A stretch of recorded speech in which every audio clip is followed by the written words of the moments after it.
Hello hello नमस्कार, मेरा नाम है ओम और मैं हूं राजवंश सिंह और हम दोनों भाई लेकर के आए हैं the catalyst college series.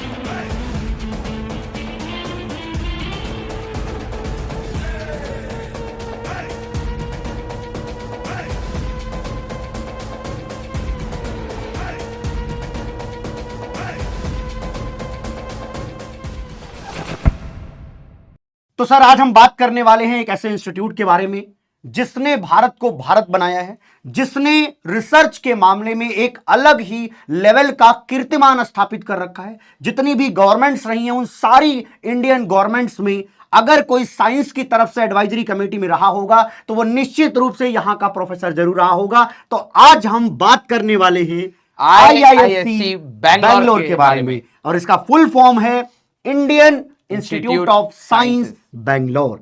Sir, गजब का कॉलेज है, जबरदस्त कॉलेज है। और अगर देखा जाए तो सर इसकी लेगेसी बहुत बड़ी है और इतने बड़े बड़े अवार्डीज यहाँ पर हैं। एज अ प्रोफेसर रहे हैं, एज अ डायरेक्टर रहे हैं, एज अ स्टूडेंट रहे हैं। एज अ स्टूडेंट अगर हम बात करें सर भारत रत्न की, तो 2 भारत रत्न मिल चुके हैं इस एक इंस्टीट्यूट को, और 36 के आसपास प्रोफेसर हैं जिनको पद्म अवार्ड मिले। बाकी अवार्ड पर भी बातचीत करेंगे। ये सब कोई छोटी बात नहीं है, ये सब बहुत बड़ी बात है। और आपको ये समझ में आएगा जो मैंने शुरू में बोला था कि एडवाइजरी कमेटी में होते हैं, मतलब भारत को भारत बनाने में बहुत बड़ा योगदान दिया है। इसका भैया देख सकते हो, एक बेहतरीन सी बिल्डिंग है हमारी, और Indian institute of science Bangalore की। और मैं अगर आपको बोलूं कि अगर आपको इसमें पढ़ने का अगर कभी मौका मिले, और मैं चाहता हूं कि आपको मिले, तो आपको एक बहुत बड़ी लेगेसी का पार्ट बनने का मौका मिलेगा। बहुत अच्छे एलुमनाइज कनेक्शंस मिलेंगे और कहीं ना कहीं वर्ल्ड रिनाउंड इंस्टीट्यूट है सर। बहुत ज्यादा वैल्यू है इसकी, और लेकिन बहुत कम बच्चों को ये लेता है अपने पूरे प्रोसेस में।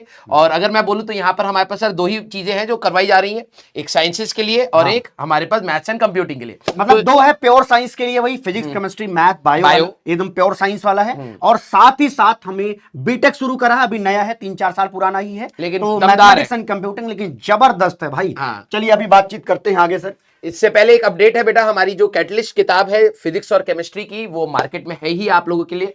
जो भी बच्चा अपनी क्लास 12th की तैयारी कर रहा है और बोर्ड्स की तैयारी भी साइमल्टेनियसली करना चाहता है, तो बहुत अच्छे से मैंने और सर ने मिलके, और गगन सर और मेरा फिजिक्स वाला पार्ट है और ओम सर का केमिस्ट्री वाला पार्ट है, हम लोगों ने बहुत अच्छे से कंपाइल कर रखे हैं नोट्स को। क्योंकि बोर्ड्स में लिखने का तरीका बहुत ज्यादा मैटर करता है, आपके डायग्राम, रिप्रेजेंटेशन, ये सारी चीजें मैटर करती हैं।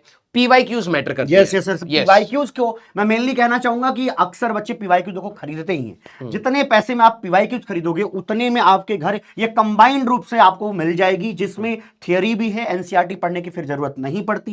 दूसरी चीज, प्रीवियस ईयर क्वेश्चन को हमने थियरी के साथ इंटीग्रेट करा है, तो पढ़ने में एक अलग मजा आता है। और देखो, नो डाउट बोर्ड में 75% अगर आपके नहीं होंगे तो आप जेई एडवांस के थ्रू मिलने वाले किसी भी कॉलेज में जाने योग्य नहीं बचते। इवन जेई में इसमें भी नहीं बचेंगे। यहाँ पर भी दिक्कत आएगी, यहाँ पे भी दिक्कत आएगी। और ये सारी चीजें अवेलेबल हैं Amazon, Flipkart and PW store पर। बुक का नाम सर्च कर सकते हो, the catalyst for chemistry, the catalyst for physics, नाम से समझ में आ गया होगा। तो आइए बात करते हैं सर NIRF रैंकिंग की। भाई सेकंड ओवरऑल है, और आप लोगों को इसका नाम वैसे इंट्रोड्यूस करने की वैसे जरूरत नहीं पड़ेगी।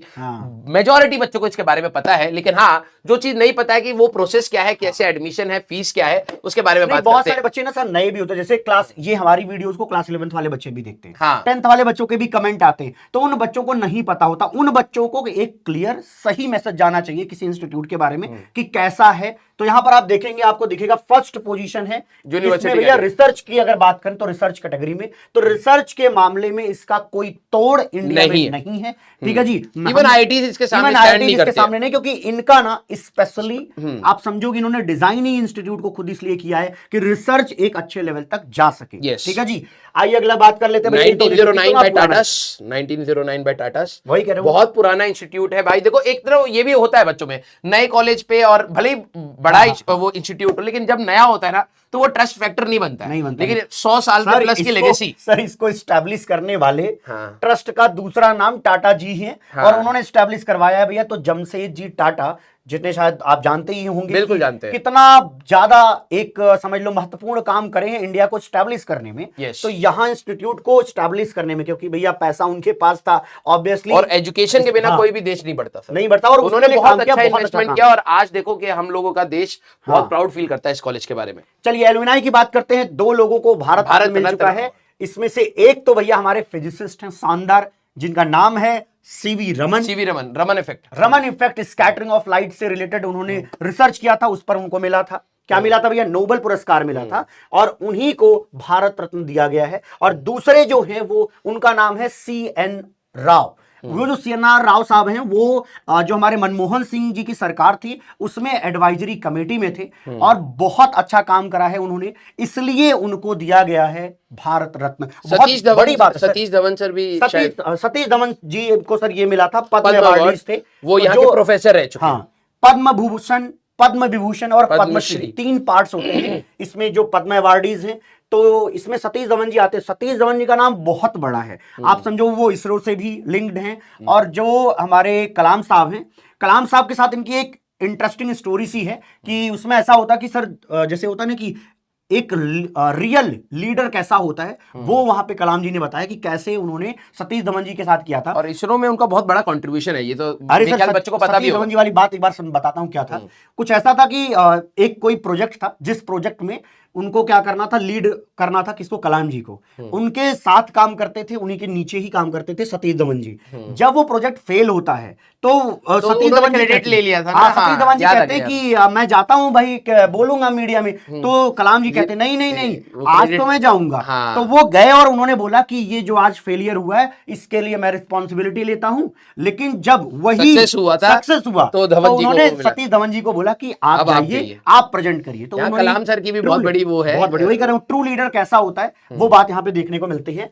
पद्म अवार्डीज, ये बहुत बड़ी बात है, किसी इंस्टीट्यूट के पास ये चीजें नहीं है। ध्यान दीजिएगा, ये 2 बहुत बड़ी बात है इनके प्रोफेसर्स को ये मिलना। इससे पता चलता ना इनमें कैलिबर है। जब प्रोफेसर कैलिबर का होगा, आप उनसे ही पढ़ोगे तो आपको भी समझ आता है यार इस फील्ड में कुछ ऐसे नए डायमेंशंस ओपन होंगे जहां पर आप कुछ नया सीख सकते हो, कर सकते हो। बाकी शांति स्वरूप भटनागर ये प्राइज होता है, जिसे ये साइंस में रिसर्च के लिए दिया जाता है, और वो भी सबसे ज्यादा है पूरे इंडिया में। 97। ठीक है जी। JC बोस स्कॉलरशिप अवार्ड दिया जाता है, ये भी बहुत बड़ी बात है। तो जो भी हमने यहाँ पर लिखा आप समझो, केवल इसलिए बता रहा हूं कि इंस्टीट्यूट सर कैसा है, बहुत तगड़ा है, बहुत तगड़ा है। और ये बात है कि आपको जब ऐसे, वही बात है ना कि आपको ऐसे प्रोफेसर्स मिलेंगे जो अपनी फील्ड के बिल्कुल एक्सपर्ट है, तो आपको पढ़ने का भी मजा आएगा और कहीं ना कहीं कुछ अचीव करने का भी वो रहेगा। है ना, अंदर इच्छा रहती है ना भाई। यस। चलिए ये देखेंगे तो कोर्सेज जो ऑफर्ड है बेटा, वो मैं बता देता हूँ कि आपके पास एक BSc bachelor of science research programme है। सर इसमें दिखा देना कौन कौन से अगर इसमें लिखे हो तो। हमारे पास बेसिक साइंसेज में आएगा, हमारे पास यहाँ पे फिजिक्स है, केमिस्ट्री है, मैथ्स है, बायो है, आई थिंक अर्थ साइंस भी है। ठीक है, एक बार दिखा देंगे वो चीज आपको। और अभी रिसेंटली स्टार्ट हुआ है बेटा BTech in maths and computing, और ये वाली ब्रांच आई थिंक कई बच्चों को पता है, कंप्यूटर साइंस का छोटा रूप होता है। लेकिन अगर आप यहां से कर रहे हैं तो आप, मैं ये बोलूंगा भले ही नाम बीटेक है, लेकिन ये कहीं ना कहीं रिसर्च ओरिएंटेड आपको बहुत ज्यादा मदद भी करेगा। और अगर आप इधर से करते हैं तो भाई उसकी बात एक चीज और बता दूं, अभी हाल फिलहाल में मेटा ने, जो आपको मैं अभी बता रहा था, कि 10 लोगों को दुनिया भर से 400 करोड़ रुपए दिया भाई एक आदमी को, कॉन्ट्रैक्ट साइन करके। लेकिन मिलेगा तो 50 करोड़ ही फिर लेकिन अलग से सैलरी भी देंगे। वो एक स्टूडेंट था कोई जो IIT कानपुर का है। कई बार हमें लगता है ना कि रिसर्च में नहीं है, हमारी पॉसिबिलिटीज, हमारी लाइफ सेट नहीं होगी। वो भाई साहब ने पहले क्या करा है, मास्टर्स करिए, ग्रेजुएशन के साथ मास्टर्स, डुअल डिग्री था। इसके बाद वो US जाते हैं, यूनिवर्सिटी है वहाँ पर, वो भी MIT से मिलता जुलता है बट MIT नहीं है, वैसा ही कुछ एक यूनिवर्सिटी है जिसपे उन्होंने अपनी रिसर्च करी है, जहाँ पर इसके बाद उन्होंने काम करा। आज उनकी सोचो इस लेवल की हायरिंग हो रखी है कि 400 करोड़ रुपए मेटा वाले दे रहे हैं भाई साहब। तो रिसर्च की एक अलग ही वाइब है। लेकिन एक बात समझो कि जितना अच्छा लगता है ना सुनने में रिसर्च, उतना ही कठिन होता है, कठिन और उतनी मेहनत की बात होती है। मैं आई थिंक सर हम दोनों नहीं कर रखा है, दोनों की रिसर्च मैंने किया है भैया, तो मुझे समझ में आता है कि सर बड़ा दुखदाई सा काम होता है एक कमरे में बैठ करके और सोचना, नया सोचना, उसके पीछे लगना, और फिर फेलियर्स एक्चुअली में क्या होता है कि नॉर्मल कन्वेंशनल चीजों को करने में फेलियर्स उतने नहीं मिलते जिन्होंने रास्ता बना दिया है, लेकिन अगर आप कुछ नया करना चाह रहे हो तो फेलियर्स इतने ज्यादा होते हैं। हर दिन जब आप लैब में जाते हो कुछ ना कुछ खराब हो ही जाता है, जो आप बनाने की सैंपल बनाने की कोशिश कर रहे हो तो वो नहीं आ रहा होता है, तब तो उसको ना उस फ्रस्ट्रेशन को झेल पाना, उतना संयम बरत पाना, ये बहुत माइन्यूटली काम करना, बहुत एररलेस काम करना बहुत कठिन होता है। लेकिन यस, मुझे लगता है कि जब आप एक अच्छे कॉलेज में जाते हैं तो जब आपके आसपास का एनवायरनमेंट वैसा होता है तो आप पिकअप कर लेते हैं सारी चीजें। बैचलर ऑफ साइंस के लिए biology, earth and environmental science, material जाएगा, केमिस्ट्री, फिजिक्स और मैथ है। तो ये है डोमेन्स जहां पर आप अपनी बीएससी इन रिसर्च प्रोग्राम कर सकते हैं। ध्यान दीजिएगा, ये 4 साल का प्रोग्राम है, वो नॉर्मल बीएससी जो यूनिवर्सिटीज में होती है वो नहीं है। ये 4 साल का बाकायदे रिसर्च प्रोग्राम, इसके बारे में हम बताने वाले हैं, डिटेल में बातचीत होगी, ठीक है। चलिए बात कर लेते हैं भैया उसी बीएससी प्रोग्राम के लिए एडिशनल डिटेल्स क्या बताई जा रही है यहाँ पर। जो बच्चे यहाँ पर ये देखिए 3 सेमेस्टर तक, फर्स्ट सेकंड थर्ड सेमेस्टर क्या होता है, सेमेस्टर क्या होता है, 6 महीने का होता है, ये भी पता होना चाहिए ना सर। हाँ, तो 3 सेमेस्टर तक सर देखिए क्या पढ़ाया जाता है। सबको कॉमन रहेगा, physics, maths, chemistry and bio सबको पढ़ना ही है। Engineering and humanities in the first and half year, अगर आप देखें तो पहले 3 सेमेस्टर में आपको ये सभी को पढ़ना ही पड़ेगा, कोई दिक्कत वाली बात नहीं है। फिर उसके बाद आपकी स्पेशलाइजेशन वाली चीज आ जाती है। 3 सेमेस्टर, अगला जो आप इनमें से चुनते हैं कि मान लीजिए आपको फिजिक्स में जाना है तो आपको फिजिक्स स्पेशलाइज्ड इसमें 3 अगले मतलब पढ़ाया जाता है, 3 सेमेस्टर तक। अगला आता है जो लास्ट ईयर, जो आपका लास्ट ईयर, जिसको 4th ईयर हम कहेंगे। जैसे नॉर्मली भी सर हर कॉलेज में एक्चुअली में क्या होता है, लास्ट सेमेस्टर कहीं ना कहीं थोड़ा सा आपका फ्री रखा ही जाता है, क्योंकि आप कुछ ना कुछ अपने प्रोजेक्ट्स पर काम कर रहे होते हैं। कुछ बच्चे अपने एग्जाम्स की तैयारी कर रहे होते हैं, कुछ बच्चे अपना आगे का रिसर्च में जाने के लिए तैयारी कर रहे होते हैं। तो लास्ट में नॉर्मली हर बीटेक में भी क्या होता है ना, लास्ट सेमेस्टर कहीं ना कहीं थोड़ा सा अपने प्रोजेक्ट ओरिएंटेड होता है, लेकिन उन्होंने पूरा 1 साल रखा हुआ है सर, रिसर्च ओरिएंटेशन। मतलब इधर रिसर्च ओरिएंटेड ही पढ़ाया जाएगा। और सच बात यह है कि यहाँ पर आपको प्रोफेसर के गाइडेंस में वो रिसर्च करवाई जाती है, क्लासेस नहीं होती है। हाँ, यहाँ क्लासेस नहीं होंगी, एक प्रोफेसर होगा जिनके साथ आपको कनेक्ट किया जाएगा, उन्हीं की लैब में जाना है, उन्हीं के साथ वो काम करने, रिसर्च करना, जिसमें वो प्रोफेसर पर्टिकुलरली काम कर रहे हैं। आपको चूज करने के लिए होता है कि एक जैसे नॉर्मल कॉलेज में रहता है कि सारे प्रोफेसर्स की आपको प्रोफाइल पता होती है कि कौन किस डोमेन में काम कर रहा है, और अगर आपको चूज करने का मौका मिलता है कि यार कि मैं इन प्रोफेसर के अंडर में को भी इसी चीज में काम करना है, या फिर ये प्रोफेसर मेरे को इस चीज में काम में मदद कर सकते हैं, तो आप अपने प्रोफेसर्स को सिलेक्ट करते हैं। फिर आपका एक इंटरव्यू भी काइंड ऑफ होता है, वो प्रोफेसर भी देखते हैं। जगहों पर सीजीपीए के आधार पर ही टीचर वो डिवाइड कर लेते हैं, क्योंकि बहुत सारे ऐसे टीचर्स होते हैं जो बहुत डिमांड में रहते हैं कि सबको लगता है इनके यहाँ काम किया तो लाइफ सेट है। ये होता है, तो ध्यान। और कई बार इसमें ये भी होता है, बच्चे लालच में होते हैं रिकमेंडेशन के, क्योंकि उनको रहता है कि यार अगर मान लो हम देश के बाहर इनके फ्यूचर जाते हैं और अगर मेरे प्रोफेसर ने रिकमेंडेशन लेटर दे दिया तब तो भाई बल्ले बल्ले, कोई भी कॉलेज रोकेगा नहीं। तो ये वाली बात भी होती है। स्कॉलरशिप इजीली मिल जाती है बाहर की यूनिवर्सिटीज में, रिकमेंडेशन प्रोफेसर्स की ना अपना एक ऑरा है, तो उसके थ्रू मिलता है, तो इसलिए ऑब्वियसली जाकर के पढ़ना पड़ेगा, ठीक है। 4 साल का इनका ड्यूरेशन है। टोटल सीट 138 है, बहुत ज्यादा नहीं है लेकिन हाँ ठीक ठाक है। 138 है, जिसमें से 111 में तो भैया दोनों है मेल्स एंड फीमेल्स के लिए, बट 20% अलग से। जो 22 है वो फीमेल्स के लिए रिजर्व्ड है। Very good. अब आएगा 5 जो कि फॉरेन के मतलब बच्चे हैं, वो जाके यहाँ पे पढ़ सकते हैं। गवर्नमेंट की जो प्रोग्राम्स होते हैं उनके थ्रू आते हैं। बाकी आगे आप मास्टर्स डिग्री कर सकते हैं। अगर आप 5th ईयर वहीं रुक जाइए तो आपका मास्टर्स डिग्री मैं तो सजेस्ट करूंगा कि करके ही निकलो। हाँ, BS प्लस MS का एक अच्छा कॉम्बिनेशन बन जाता है। इसके बाद आप PhD के लिए बाहर कहीं यूनिवर्सिटीज में जा सकते हैं, और ये ट्रेंड यहाँ पर देखने को मिलता है, और अक्सर सर बच्चे जाते हैं ऐसे इंस्टीट्यूट में, तो आराम से जाते हैं। मैं तो सजेस्ट करता हूं कि जो भी बच्चे यहाँ से BSc अगर मतलब अपना कर रहे हैं तो मास्टर्स यहीं से लेकर के और रिकमेंडेशन अच्छा लेकर के आप सीधे बाहर PhD करने जाओ। सर ये तो पैसा की बात हो रही है, तो आपकी बात लिखेगा। देखो यार, ये क्या है ना, स्कॉलरशिप आपको सपोर्ट करती है। 60,000 रुपए कोई छोटा मोटा अमाउंट नहीं होता। अगर 5,000 रुपए महीना की बात है भाई, और तो कॉलेज लाइफ में सर 1-2 हजार मैटर करता है। 5,000 तो भैया ठीक अपना खर्चा पूरा निकल जाएगा, ये निकल जाता, मजा सा आ जाता है। आपको अपने पेरेंट्स पर डिपेंडेंट नहीं रहना पड़ेगा। अगर अब ओवरऑल अगर आप ज्यादा ही खर्चा करने वाले इंसान हो तो अलग बात है, लेकिन 5,000 रुपए में बहुत आराम से आईफोन दिलवा दे हमको इंस्टीट्यूट वाले, तब तो नहीं होगा, लेकिन ये बहुत ही अच्छा इंस्टीट्यूट होगा और बहुत ही अच्छी स्कॉलरशिप आपके लिए सपोर्ट बन जाता है। और चलिए आगे की बात फीस भी देख लेते हैं एक बार इसकी फीस भी ज्यादा नहीं है सर। ईयरली अगर आप देखें तो जो general category, OBC and EWS category है उसमें 30,000 के आसपास ही आपकी फीस है। और अगर SC ST PWD है तो उनकी जो ट्यूशन फीस है वो वेव ऑफ कर देते हैं पूरी 10,000 रुपए, 20,000 रुपए, और ये एनुअल है, ठीक है। ये स्टार्टिंग में आपको देनी है और आपको 60,000 रुपए की स्कॉलरशिप मिल रही है, तो मतलब कमाई के जा रहे हो आप यार, खर्चा नहीं कर रहे हो तो कमाना ही इंस्टीट्यूट से भाई। चलिए ठीक है, एक्चुअली दिया भी इसलिए जाता है पहले। आई थिंक इसमें जो स्कॉलरशिप होती है वो इंस्पायर वाली होती होगी, क्योंकि हमारे इंस्टीट्यूट अपना वाला भी देता है यहाँ अच्छा पे। अच्छा अच्छा होता क्या है ना, मैं बताता हूँ, बीएससी के जो प्रोग्राम्स है उसमें बच्चों के इंटरेस्ट होते हैं कम इंटरेस्टेड होते हैं बच्चे, तो टैलेंट वो ट्रेंड और इंडिया में पूल बन को रखा है बीटेक खींचने वाला। के लिए ना, पूल को, टैलेंट पूल को खींचने के लिए इन्होंने सामने आपके स्कॉलरशिप रखा कि चलो भैया हम आपको उल्टा कमाने का मौका दे देंगे, Yes. सपोर्ट कर देंगे, आप आइए यहाँ पर, मतलब ये पढ़ाई करिए, ठीक है, क्योंकि जब तक बच्चा जाएगा नहीं तब तक समझेगा नहीं, दूर से तो नहीं समझ में आएगा, और अच्छा इंस्टीट्यूट है नो डाउट, तो भैया पढ़ने में फायदा ही है।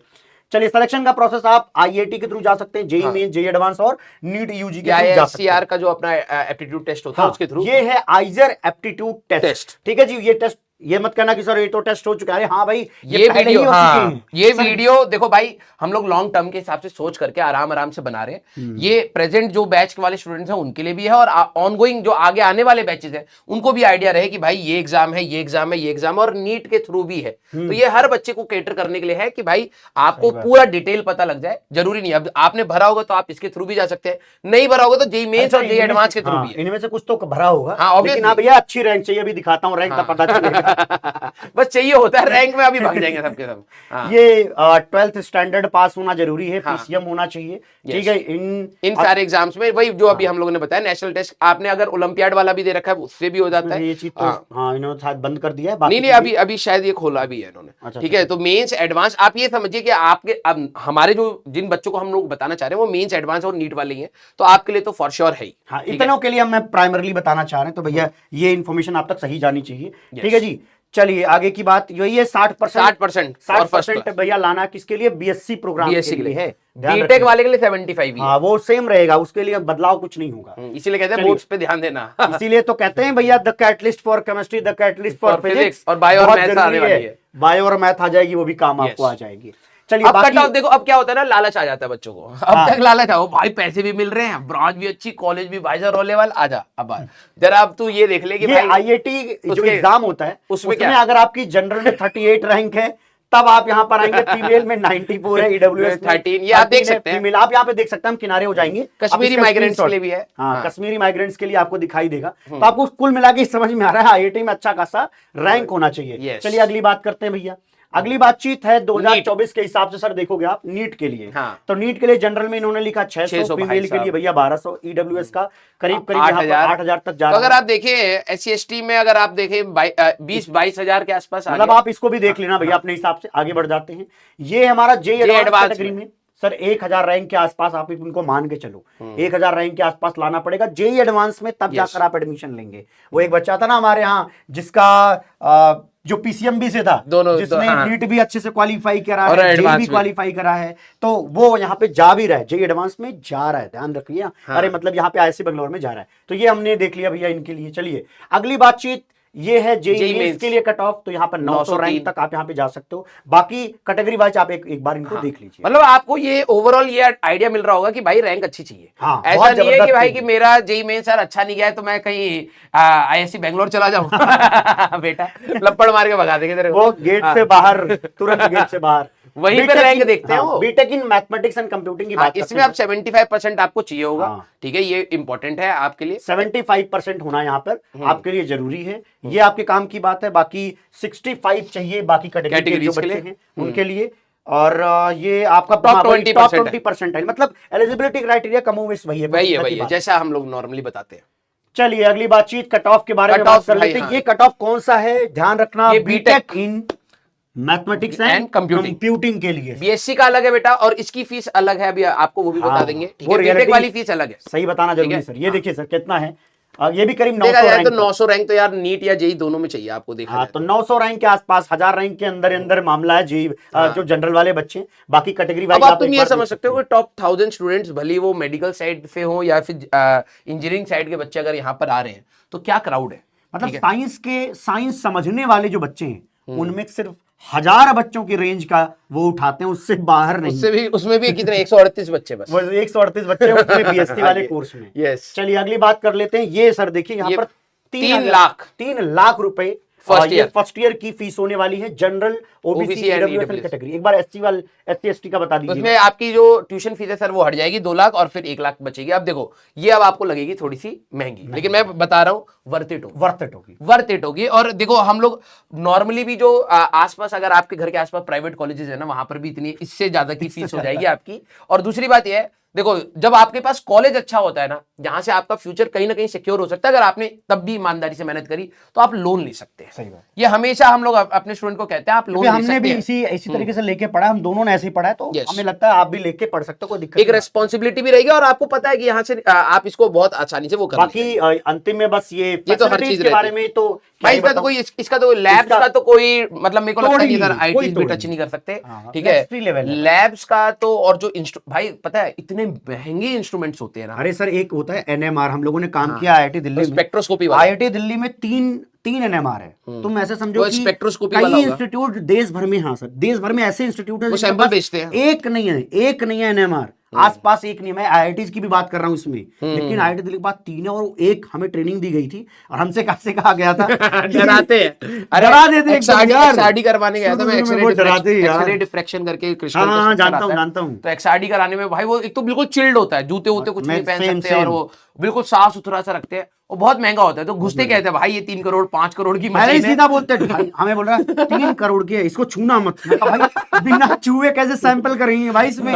तो छूना तो पड़ेगा ही। बट उनका कहने का मतलब था कि जो इंटरनल पार्ट है उसमें नहीं कि उंगली डाल दें और कुछ कर दें, उसमें लिक्विड नाइट्रोजन होता है, हाथ पांव चले जाएंगे इसके बाद। ठीक है चलिए, कोई बात नहीं। देखा जाए तो आपको मतलब लैब्स तो भाई वर्ल्ड क्लास की मिलने वाली है। और ये पता है रिसर्च तब तक नहीं होगी जब तक आपके पास इंस्ट्रूमेंट्स नहीं होंगे। और इंस्ट्रूमेंट्स अगर देखा जाए कि वो कोई भी इंस्टीट्यूट कहां से एक्वायर करता है, बाय फंडिंग। तो गवर्नमेंट इनको अच्छा खासा फंड करती है, नहीं तो ये नॉर्मल तुम्हें छोटी छोटी सी चीजें जो लगेगी करोड़ों में ही आती है सीधे। ठीक है, तो इसके लिए प्रॉपर फंडिंग है, गवर्नमेंट की बैकिंग है और एल्यूमिनाइज भी इतना है। आप ऐसे सोचो कि जहां के प्रोफेसर वहीं प्रधानमंत्री कार्यालय में बैठते हूं, हाँ। उनको सजेशन देते हूं और ये बताते हो कि भारत में साइंस का कैसा फ्यूचर होना चाहिए। जो ये सब करता है उनके इंस्टीट्यूट को तो पैसा मिलना ही मिलना है। तो निश्चिंत होकर जाइए, मिलते रहिए। तो आई थिंक सर ये बता देते, हेल्थ केयर है, कंप्यूटेशनल सर्विस है, आपका सारा कुछ है, हॉस्टल एंड डाइनिंग फैसिलिटी है। तो यहीं पर हम लोग इस वीडियो को समाप्त करते हैं। लेकिन अगर आपको और भी कोई क्वेरीज हो regarding this college, regarding other colleges, आप प्लीज हमें कमेंट्स में जरूर बताइएगा। हम लोग अपने वर्कलोड के हिसाब से, फ्रीक्वेंसी के हिसाब से मैच करते हुए वीडियोस को लाते रहेंगे। और हाँ, एक बात और है, ये वीडियो सभी के लिए है ना, सभी के लिए सर। जो भी बच्चा अभी 10th में हो तो उनको इन्फॉर्मेशन मिले, 11th में उसको पता हो, 12th में हो तो पता तो चले यार कि एक ऐसा इंस्टीट्यूट भी है इंडिया में। तो ज्यादातर हम किसी और चीज को सोच के बैठते होते हैं। अच्छा, कुछ बच्चों को सर अगर डाउट, आपने प्लेसमेंट्स तो बताई नहीं। अरे भैया प्लेसमेंट्स की क्या ही जरूरत है, ये रिसर्च की बात है, रिसर्च की बात है। बच्चे आगे जाते हैं भैया। सर ये बच्चे के दिमाग में पक्का आएगा कि ये मास्टर प्लेसमेंट की तो बात ही नहीं कर रहा है एक बार भी।